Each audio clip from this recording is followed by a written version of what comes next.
सुप्रभात बच्चों। मैं खुशबू शर्मा आज की ऑनलाइन क्लासेस में आपका स्वागत करती हूँ। बच्चों, आज हम पढ़ने वाले हैं समास। समास का भाग 2। इससे पहले के वीडियो में हमने समास की परिभाषा और उनके भेदों के नामों को जाना था। अब हम समास और उनके भेदों को विस्तार से जानेंगे। बच्चों, समास के 6 भेद होते हैं: अव्ययीभाव समास, तत्पुरुष समास, कर्मधारय समास, द्विगु समास, द्वंद्व समास और बहुव्रीहि समास। आइए समास के इन भेदों को विस्तार से जानते हैं। सबसे पहले अव्ययीभाव समास।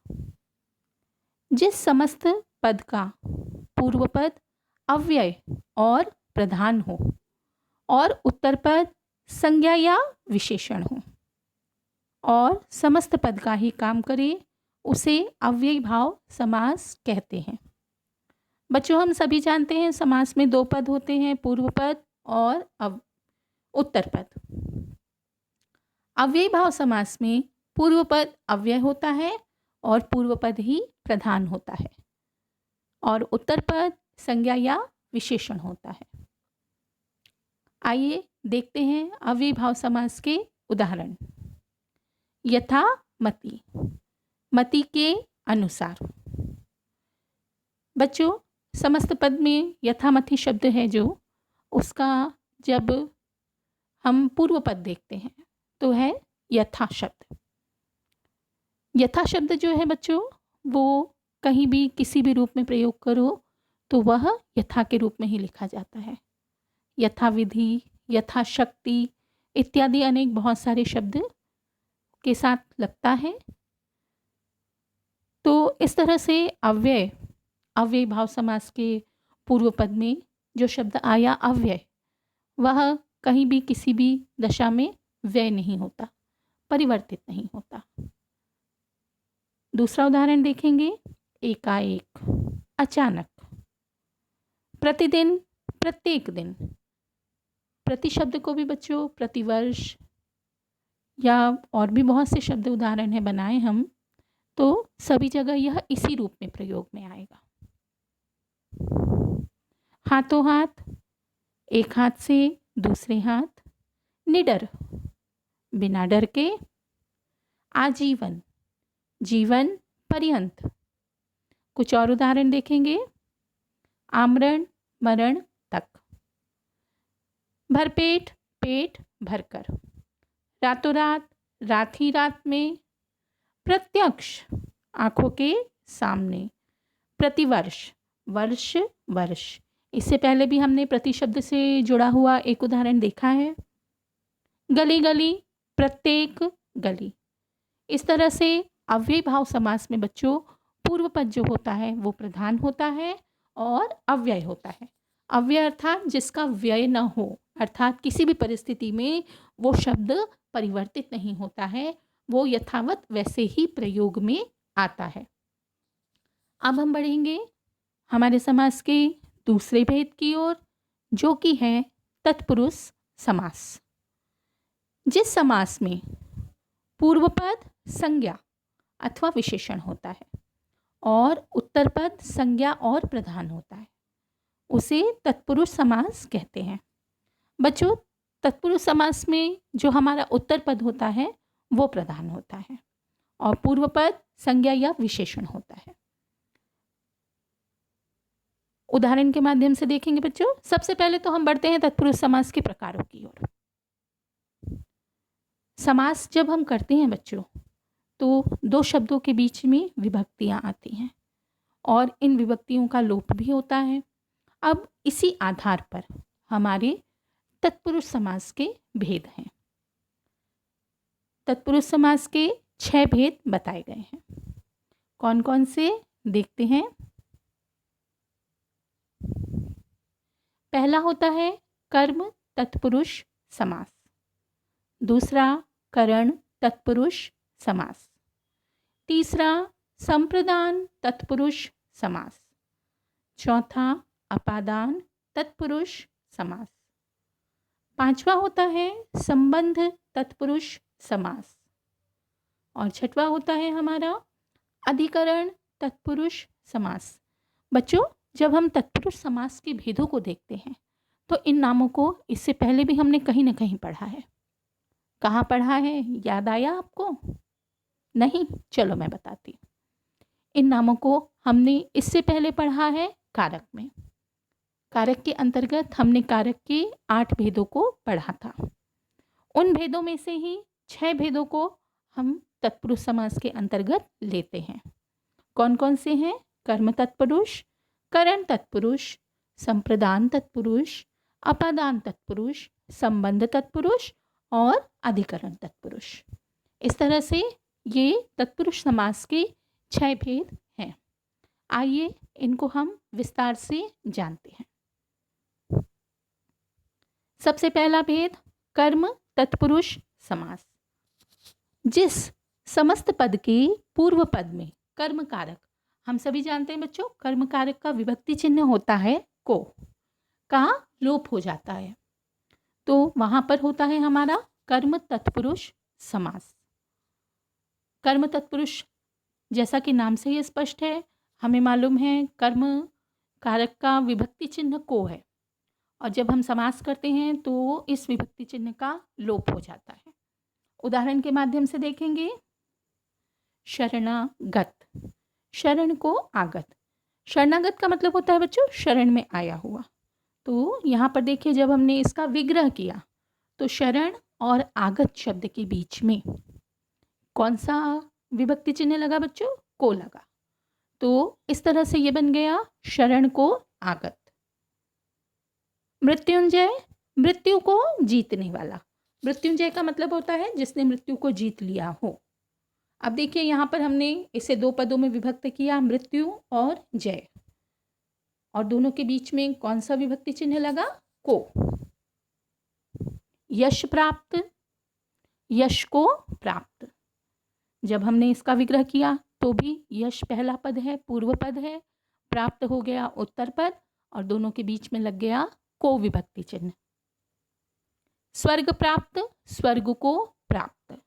स्वर्ग पूर्व पद हुआ, प्राप्त उत्तर पद हुआ, और जब इनका विग्रह किया तो दोनों के बीच में लग गया को विभक्ति चिन्ह। परलोक गमन, परलोक को गमन। परलोक हमारा पूर्व पद हुआ, गमन हमारा उत्तर पद हुआ, और दोनों के बीच में लग गया विभक्ति चिन्ह को।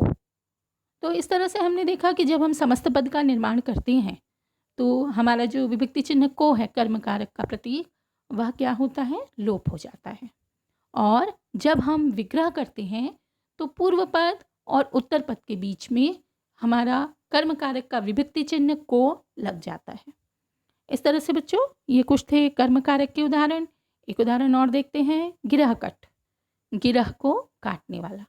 सभी जगह देख रहे हैं आप, को विभक्ति चिन्ह लगा है। समस्त पद जब बनाते हैं तो विभक्ति चिन्ह का लोप हो जाता है, और जब विग्रह करते हैं तो पूर्व पद और उत्तर पद के बीच में विभक्ति चिन्ह को आ जाता है। अब हम बढ़ेंगे हमारे तत्पुरुष समास के दूसरे भेद की ओर, जो कि है करण तत्पुरुष समास। जिसके पूर्व पद में करण कारक, हम सभी जानते हैं करण कारक का विभक्ति चिन्ह है से के द्वारा, का लोप हो जाए तो वहां पर करण तत्पुरुष समास होता है। उदाहरण के द्वारा देखते हैं बच्चों। भूखमरा, भूख से मरा हुआ। यहाँ देखेंगे पूर्व पद है भूख और उत्तर पद है मरा, और दोनों के बीच में लग गया से विभक्ति चिन्ह। तो जब हमने विग्रह किया तो हो गया भूख से मरा हुआ। रेखांकित, रेखा से अंकित। पूर्व पद और उत्तर पद को अलग करने के बाद दोनों के बीच में लग गया से विभक्ति चिन्ह। मनगढ़ंत, मन से गढ़ा हुआ। इसी तरह से गुणयुक्त, गुण से युक्त। जब हमने दोनों पदों का विग्रह किया तो बीच में लग गया से विभक्ति चिन्ह, और जब हमने समस्त पद का निर्माण किया तो से विभक्ति चिन्ह का लोप हो गया। गुरुदत्त, गुरु से दत्त, दत्त का अर्थ है प्राप्त। प्रेमातुर, प्रेम से आतुर। भयाकुल, भय से आकुल, आकुल का अर्थ है डरा हुआ। स्वरचित, अपने द्वारा रचित। यहाँ देखिए बच्चों, हमारा जो दूसरा करण तत्पुरुष का विभक्ति चिन्ह है द्वारा, वह यहाँ पर प्रयोग में आया है। कष्ट साध्य, कष्ट से साध्य। पूर्व पद और उत्तर पद के बीच में हमारा करण कारक का विभक्ति चिन्ह लग गया है। इस तरह से ये कुछ उदाहरण थे आपके सामने करण कारक के। अब हम बढ़ेंगे संप्रदान तत्पुरुष समास, जिसके पूर्व पद में संप्रदान कारक, उसका विभक्ति चिन्ह आप सभी जानते हैं बच्चों। संप्रदान कारक का विभक्ति चिन्ह होता है के लिए। तो जिसके पूर्व पद में संप्रदान कारक का लोप हो जाता है, उसे हम कहते हैं संप्रदान तत्पुरुष समास। उदाहरण देखते हैं बच्चों। राह खर्च, राह के लिए खर्च। राह खर्च समस्त पद का जब हम विग्रह करते हैं बच्चों, पूर्व पद है इसका राह और उत्तर पद है खर्च। विग्रह करने पर दोनों के बीच में लग गया हमारा विभक्ति चिन्ह के लिए। देशार्पण, देश के लिए अर्पण। बलि पशु, बलि के लिए पशु, अर्थात जिस पशु की बलि दी जा रही है। हवन सामग्री, हवन के लिए सामग्री। युद्ध भूमि, युद्ध के लिए भूमि। डाक गाड़ी, डाक के लिए गाड़ी। देशभक्ति, देश के लिए भक्ति। विद्यालय, विद्या के लिए आलय, आलय का अर्थ होता है बच्चों घर। क्रीड़ा क्षेत्र, क्रीड़ा अर्थात खेल, क्रीड़ा के लिए क्षेत्र। हमने देखा बच्चों, जहाँ हम विग्रह करते हैं पूर्व पद और उत्तर पद के बीच में के लिए विभक्ति चिन्ह आ जाता है, और जब हम समस्त पद का निर्माण करते हैं तो के लिए विभक्ति चिन्ह का लोप हो जाता है। अब हम बढ़ेंगे हमारे तत्पुरुष समास के अगले भेद की ओर, जो कि है अपादान तत्पुरुष समास, जिसके पूर्व पद में अपादान कारक, जिसका विभक्ति चिन्ह हम सभी जानते हैं बच्चों। अपादान कारक का विभक्ति चिन्ह होता है से, का लोप हो जाता है, वहां होता है अपादान तत्पुरुष समास। उदाहरण देखेंगे। देश निकाला, देश से निकाला। पद दलित, पद से दलित। यहां देखेंगे बच्चों, देश निकाला पद दलित में पूर्व पद है देश और पद, और उत्तर पद है निकाला और दलित। जब हमने इसका विग्रह किया तो दोनों के ही बीच में से, जो कि हमारा अपादान तत्पुरुष समास का विभक्ति चिन्ह है, वो लग गया। पथ भ्रष्ट, पथ से भ्रष्ट। जन्मांध, जन्म से अंधा। शक्ति विहीन, शक्ति से विहीन। आशातीत, आशा से अतीत। लक्ष्यहीन, लक्ष्य से हीन।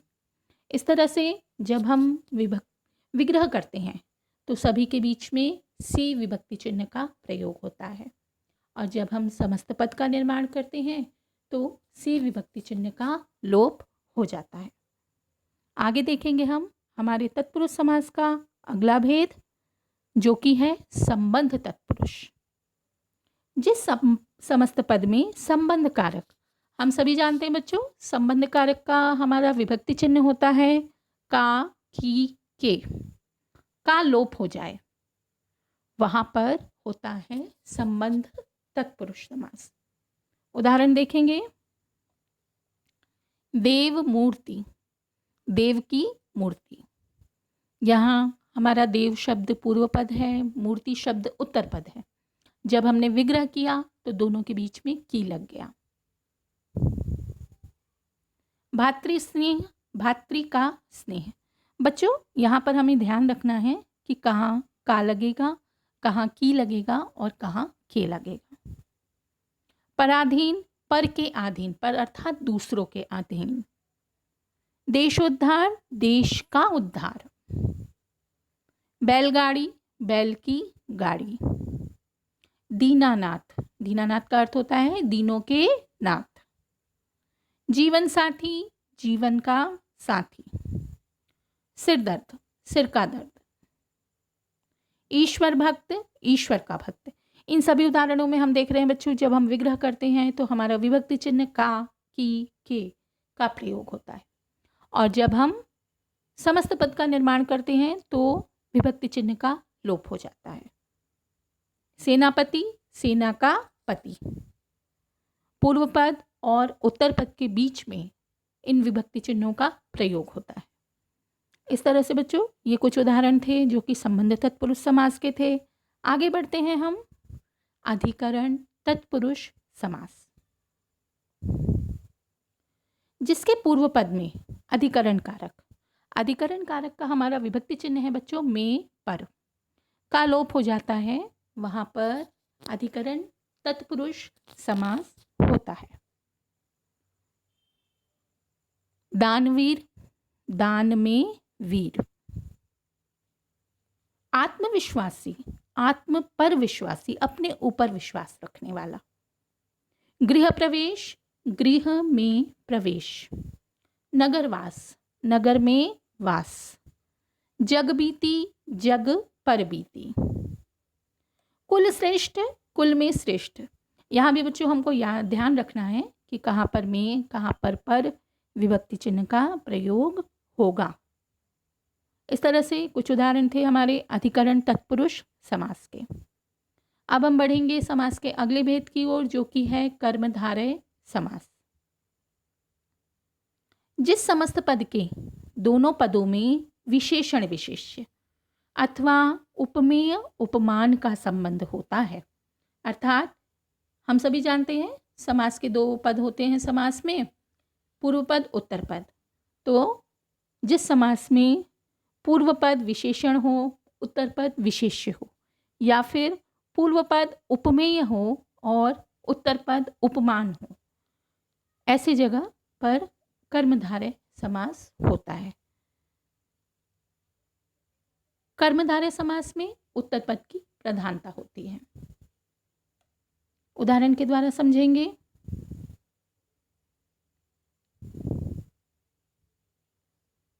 सबसे पहले बच्चों हम जाएंगे विशेषण विशेष्य कर्मधारय समास की ओर। विशेषण आप सभी जानते हैं, संज्ञा की विशेषता बताने वाले शब्द, और विशेष्य जिसकी विशेषता बताई जा रही हो। कुछ उदाहरण इस प्रकार हैं। महात्मा, महान है जो आत्मा, अर्थात यहाँ आत्मा की बात की जा रही कि आत्मा कैसी है, महान है। तो किसकी विशेषता बताई जा रही है, आत्मा की। तो आत्मा हो गए विशेष्य, और क्या बताई जा रही है उसकी विशेषता कि वो कैसी है, महान है। काली मिर्च, काली है जो मिर्च, मिर्च की विशेषता बताई जा रही है कि मिर्च कैसी है, काली है। महाराज, महान है जो राजा, राजा कैसा है बच्चों, महान है। कापुरुष, कायर है जो पुरुष, पुरुष के बारे में बताया जा रहा है कि पुरुष कैसा है, कायर है। नीलकंठ, नीला है जो कंठ, कंठ की विशेषता बताई जा रही है कि कंठ कैसा है, नीला है। महादेव, महान है जो देव, देव की विशेषता बताई जा रही है कि देव कैसे हैं, महान है। श्वेतांबर, श्वेत है जो अंबर, अंबर की विशेषता बताई जा रही है कि वो कैसा है, वह श्वेत है। शुभागमन, शुभ है जो आगमन। पीतांबर, पीला है जो अंबर, यहाँ अंबर की विशेषता बताई जा रही है कि वो कैसा है, पीला है। दुष्चरित्र, चरित्र के बारे में बताया जा रहा है कि चरित्र कैसा है, बुरा है। महाजन, महान है जो जन, जन के विषय में बताया जा रहा है कि जन कैसा है, महान है। सदधर्म, सच्चा है जो धर्म, अर्थात धर्म कैसा है, सच्चा है। अंधकूप, अंधा है जो कूप। और अकाल मृत्यु, अकाल है जो मृत्यु। तो इस तरह से विशेषण विशेष्य आधारित कर्मधारय समास के कुछ भी ये उदाहरण थे। अब हम जानेंगे उपमेय उपमान आधारित कर्मधारय समास के उदाहरण। उपमेय बच्चों उसे कहा जाता है जिसकी तुलना की जाए, और उपमान उसे कहा जाता है जिससे तुलना की जाए। कुछ उदाहरण देखेंगे। चंद्रमुख, चंद्रमा के समान मुख। तो यहाँ मुख को किसके समान बताया जा रहा है बच्चों? चंद्रमा के समान। वृषभ कंध, वृषभ के समान कंध। कंध को किसके समान बताया जा रहा है बच्चों? वृषभ के समान। स्त्री रत्न, रत्न के समान स्त्री। स्त्री कैसी है? रत्न के समान है। भुजदंड, दंड के समान भुजा। क्रोधाग्नि, अग्नि के समान क्रोध। घनश्याम, घन के समान श्याम। मृगलोचन, मृग के समान लोचन। लोचन का अर्थ नयन। कुसुम कोमल, कुसुम पुष्प के समान कोमल। विद्याधन, धन के समान विद्या। कनकलता, कनक के समान लता। तो इस तरह से बच्चों कुछ उदाहरण ये थे कर्मधारय समास के, जो कि उपमेय उपमान आधारित थे। आज के इस वीडियो में हमने पढ़ा अव्ययीभाव समास, तत्पुरुष समास और कर्मधारय समास। आगे के वीडियो में हम पढ़ेंगे द्विगु समास, द्वंद्व समास और बहुव्रीहि समास। इसी के साथ आज का मेरा ये वीडियो यहीं समाप्त होता है। धन्यवाद।